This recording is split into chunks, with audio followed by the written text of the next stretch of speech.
ఈరోజు గోబీ పకోడీ ఎలా చేయాలో చూపించడానికి వచ్చేసింది మీతో మీ వంటలక్క. ఎలా చేద్దామో దానికి కావాల్సిన పదార్థాలు ఏవో ఫస్ట్ చూద్దాం.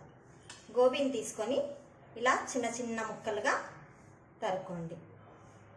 తరుక్కున్న తర్వాత ఒక బౌల్లో వాటర్ పోసి సాల్ట్ వేసి ఈ ముక్కలన్నీ వేసి హాఫ్ బాయిల్ కన్నా కొంచెం ఎక్కువ బాయిల్ చేయాలి. లేదంటే ఓవెన్లో 8 to 9 మినిట్స్ బాయిల్ చేయండి. ఓవెన్లో కూడా చేసుకోవచ్చు. తీసుకున్న తర్వాత ఒక గోబీని ఇలా తీసుకొని ఫోర్క్తో ఇలా నొక్కినట్టయితే ఈజీగా లోపలికి వెళ్ళిపోతుంది. అంటే బాగా ఉడికింది అని అర్థం.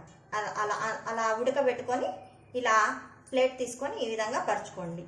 చేసుకున్న తర్వాత ఫస్ట్ దానికి కావాల్సిన పదార్థాలు బియ్యం పిండి, అల్లం వెల్లుల్లి పేస్ట్, సాల్ట్, కారం, సోయా సాసు, కలుపుకోవడానికి వాటరు.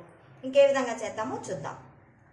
ఫస్ట్ బియ్యం పిండి తీసుకొని ఎప్పుడైనా సరే బౌల్లో ప్లేట్లో ఈ విధంగా పరుచుకున్న తర్వాత బియ్యం పిండి ప్రతి పీస్ మీద ప్రతి ముక్క మీద పడేట్టుగా ఇలా చల్లుకోండి.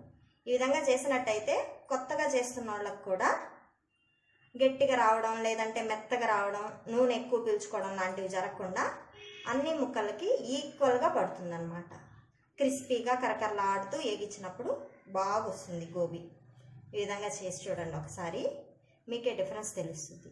ఎంత పిండి వేయాలి, ఎంత గోబీకి ఎంత పిండి వేయాలన్న కన్ఫ్యూజన్ లేకుండా ఈ విధంగా ప్లేట్లో వేసుకొని గోబీ ప్రతి ముక్క మీద పడేట్టుగా చల్లుకుంటూ రావాలి.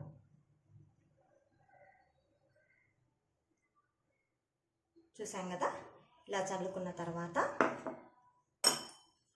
ఒక స్పూన్ అల్లం వెల్లుల్లి పేస్ట్,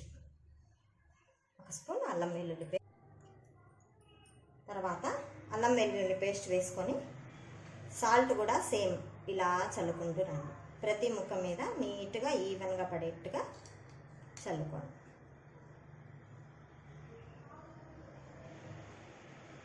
తర్వాత కారం కూడా అలాగే చల్లుకోండి. ఈ విధంగా ఈ ప్రాసెస్లో చేస్తే చాలా బాగా వస్తుంది గోబీ.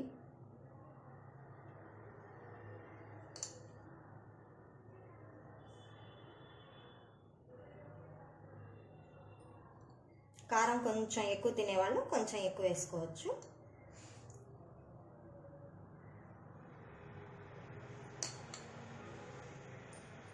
చూడడానికి ఎక్కువ అనిపిస్తుంది కానీ కలిపితే చాలా బాగుంటుంది. ఇందులో కొంచెం సోయా సాస్,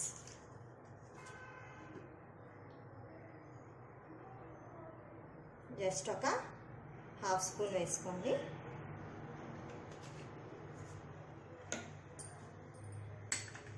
ఇప్పుడు కొంచెం కొంచెంగా వాటర్ చల్లుతూ గోబీ కలుపుకోండి.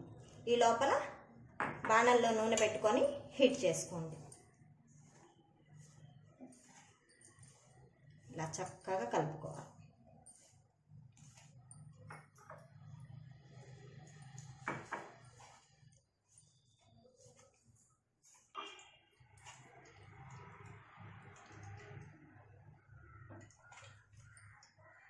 ఈ విధంగా కొద్ది కొద్దిగా వాటర్ వేస్తూ చక్కగా కలుపుకోండి. ప్రతి ముక్కకి బియ్యం పిండి బాగా చక్కగా అంటుకుంటుంది. అంతా అయిన తర్వాత ఈ విధంగా దగ్గరగా చేసి ఒక 5 నిమిషాలు పక్కన ఉంచండి. 5 నుంచి 10 నిమిషాలు పక్కన ఉంచితే ముక్కలకి బాగా పిండి ఊరి ఉప్పు కారం అన్నీ బాగా పట్టుద్ది. ఈ లోపల బాణల్లో ఆయిల్ వేడి చేసుకుందాం. ఇప్పుడు ఒక చిన్న పీస్ ఆయిల్ వేద్దామండి. వెంటనే పైకి వచ్చింది అంటే ఆయిల్ బాగా కాగిందని అర్థం.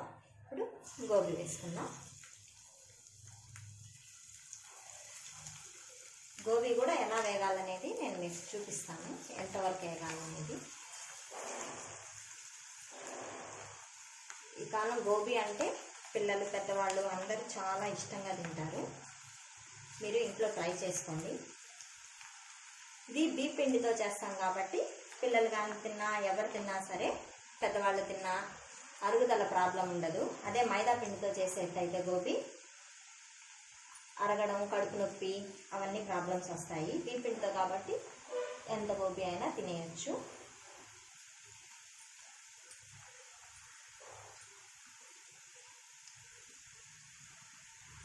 65 అనేది మాత్రం మైదాతో చేస్తారు.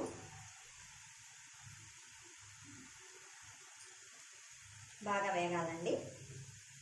ఒక 2 నిమిషాలు కదపకుండా అట్లాగే పెట్టి తర్వాత తిప్పుదాము.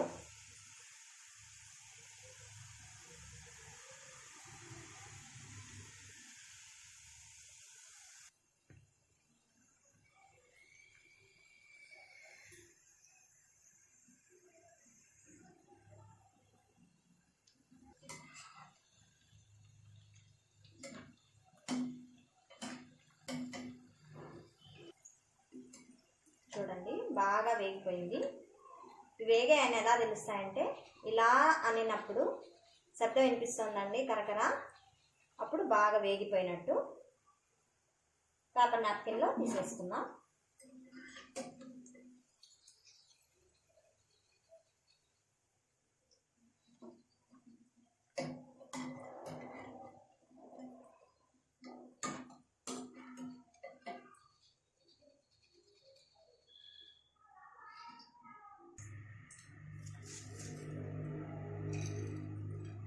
గుమగుమలాడుతున్న గోబీ పకోడీ రెడీ.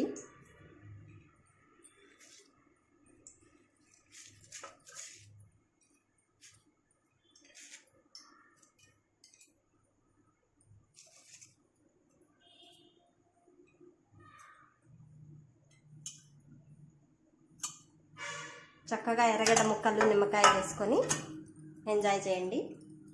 ఈ వీడియో కనుక మీకు నచ్చినట్టయితే నా ఛానల్ని సబ్స్క్రైబ్ చేయండి, లైక్ చేయండి, షేర్ చేయండి. మీతో మీ వంటలక్క. Thank you.